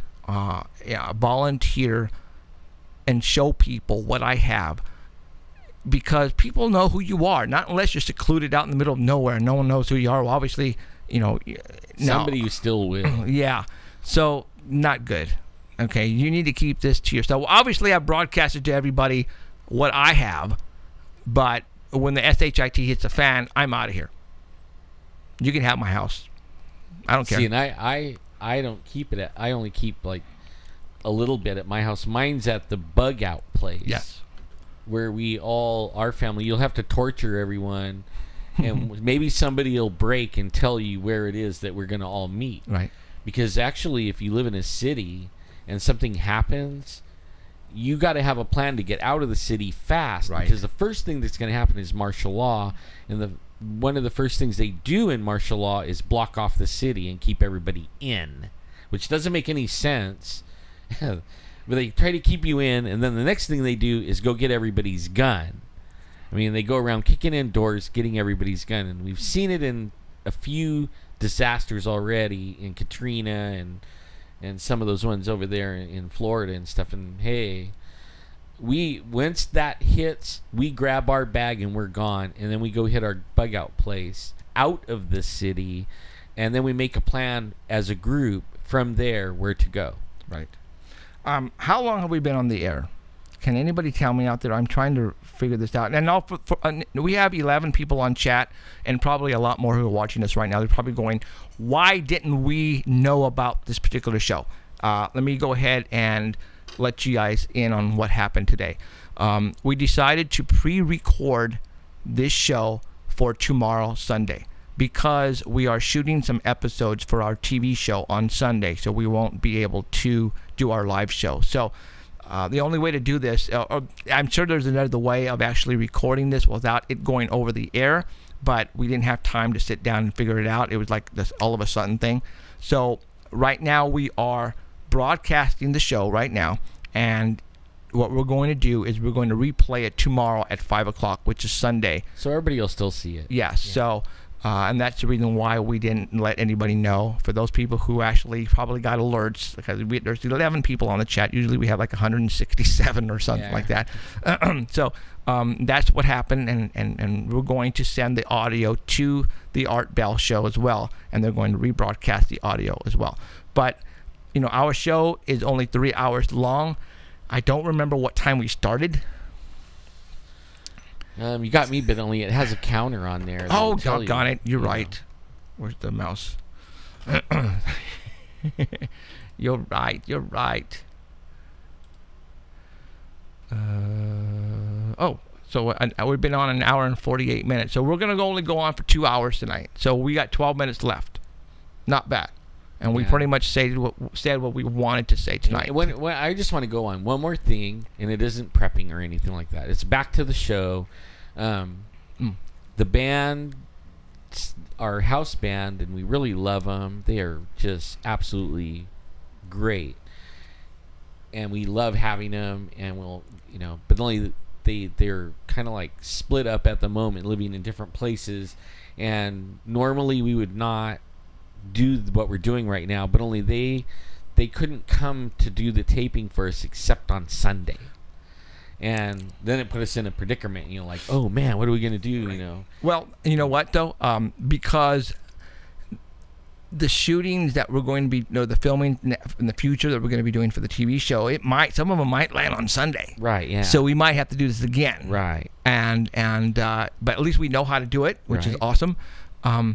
Next week, we have a cool guest who's going to be calling in from Los Angeles.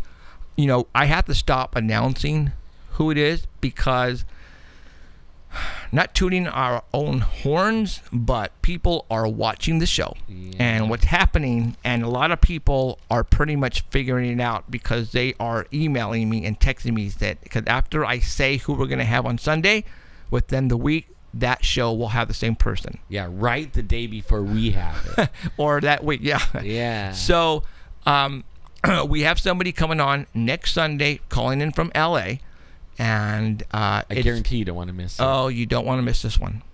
Okay, this is going to be. This is actually. He's going to come on next week, and then we're going to have somebody else coming in, hopefully maybe in a couple weeks after that. But these two people are also going to do TV show episodes for us, and it's going to be two-parters because the stuff these guys have to talk about is crazy. And they're all over TV. It's crazy. They're all over TV right now. And I mean, you'll hear them on coast to coast. You'll hear them all over the place. So they are good. They are people to have. crazy, but they want to come down to shoot the episodes for the TV show, Right. Which is awesome. So that means you're good to have them in the studio here, and in the studio over there. Right. But they're not going to do the internet show here though. Oh, so that's okay. It's going to be by phone. That's all right. But when they come down to, maybe why we don't could. we pre-record? We might be able to. Dude, I didn't think about that. Well, stay tuned, and we'll let you know how that goes. No. Holy crap. Let's do that. Okay. We actually do it all in one day. Yes, we can. Okay, so what's what we're going to do? We're going to pre-record. Oh, but we can't do next week's because he's going to actually call in for the... not unless I call him back up and said, hey, why don't we just postpone it until when he comes down, and we'll do the TV episode and we'll do the internet at the same time. Sounds good to me. Dude, I'm in. All right. Plus, everyone, I put links on the YouTube site. See, something is still wrong with that. I'm missing. I'm missing words. You're missing words. Oh, well, I can't help that. I don't know what it is. But anyways, I said that last time too. If we have an Indiegogo site, I can't hear myself for some reason. Okay, how about now? Yeah, I'm trying to figure out what's going on. Yeah, I can hear myself now. We have an Indiegogo fund site where we're trying to raise money to help help us with the television production costs, which is very, very expensive. And I mean, we've covered a lot of it our own self, but there's a lot still because it's 52 weeks. Okay, 52 weeks. That's a whole year of production, and we have it pretty cheap, but only it's still beyond our means. So everyone that gives $40 or more on the Indiegogo website, Paranormal Central Indiegogo, I think it's called, will get a password that they can use, and we will be posting the show online for the people that donate $40 or more, and they will be able to watch all 26 or more episodes. Move the microphone back out. Like, you're too close. No, move it out. There you go. Right there. Everyone, so they'll be able to watch every single episode for the whole entire season. And at first we didn't know if we could do that, but we don't really have a contract saying that we can't do that.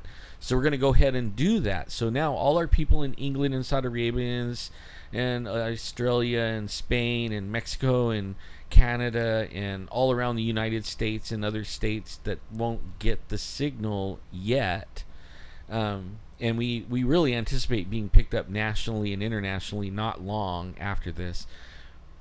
But until then, donate $40 or more, and I'll have a link on every video on YouTube that there's a little eye up in the corner of the video. You just click on that little eye, and it'll take you straight to the site to donate. All you do is $40 or more, and you will get a password emailed to you every week for a video of the show that we do on TV. So you can see the TV show. It's not like everybody's like, we won't be able to watch it, No, you can. There is a way. We are going to make a way, but we're tying it to the donation thing because we really need help. I mean, we really need help. Right. And like you were saying, how long have we been doing this? We've been doing this a long time. And I mean, we go out on our own dime, and we spent days and weeks in the mountains, and we spend our own gas money going out all over the place investigating ghosts and UFOs, and buying all the equipment you see in these, really expensive microphones and high-def cameras and monitors and this whole complete studio. I mean, the lighting system. I mean, the computer system right here that's running HD, everything, audio, video. We just need help, but only we don't want to like diss everyone and say, give me your money and you can't see the show. But we had to make it like $40 or more and you can see the show. I just want everybody to know that, because I'm getting these emails, like hundreds and hundreds and thousand emails saying, that they're really kind of ticked off that they won't be able to watch the TV show. Well, you can. And I just want to make sure everyone gets that. So be looking for the little eye up in the top of the corner of the YouTube video, because when you click on that eye, or if you click on, like, hover the arrow on the screen of the video, the little eye will pop up any time in there, and then click on that eye, and then the eye will bring up the Indiegogo site, and it'll take you directly to that site. And then you can give as much as you want to give, but you won't get a link to the TV show for less than $40. Okay. And if you don't want to just go through all that, just go to Google and Google Indiegogo. That's right. And search Paranormal Central, and we'll come right up. Yeah, we will. We're way behind where we should need to be. But everything that is given to us, we will use for an episode. Don't think that if we don't meet the goal that we can't use the money. The money that we have right now in there, we can use for one episode or two episodes, and that's a lot that we don't have to come up out of our own pockets. All right.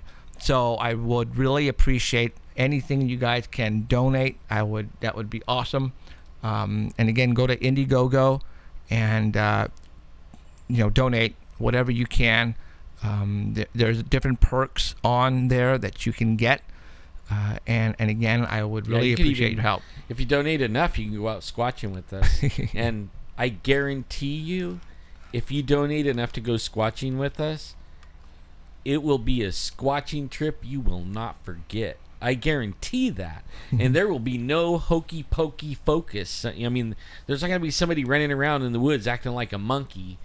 We'll all drive up there in one or two cars, and it'll only be us, and nobody knows we're going. And then when you get in there, matter of fact, we're going to have to blindfold you when we turn off to some street, so that way you don't know where we're going. I mean, you're going to get lost anyways, but this is the place where it all happens for us. And every time we go. Yes, it's just not, it happens for us. We find things there that pretty much convinced us already that, yes, there is Bigfoots.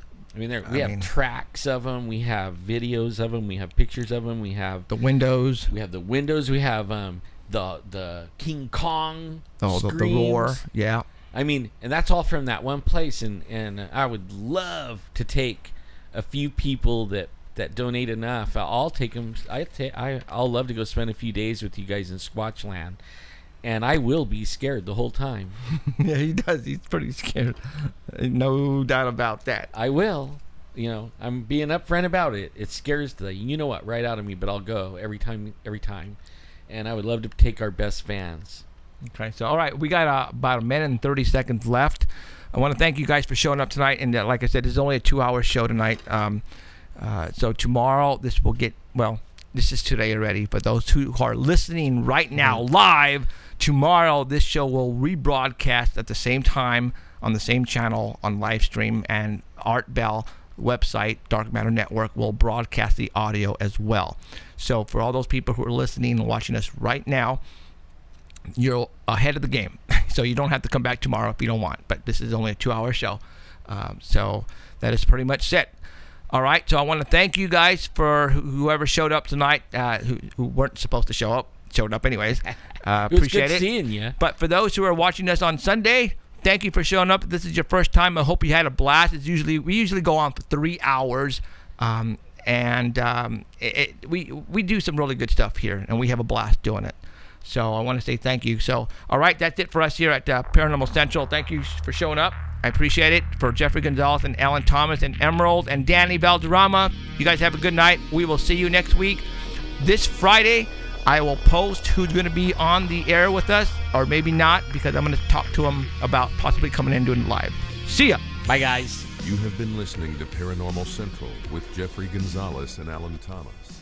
Broadcasting worldwide at ParanormalCentral.net and on ArtBell.com. Stay tuned for next time. Remember to keep your eyes to the skies.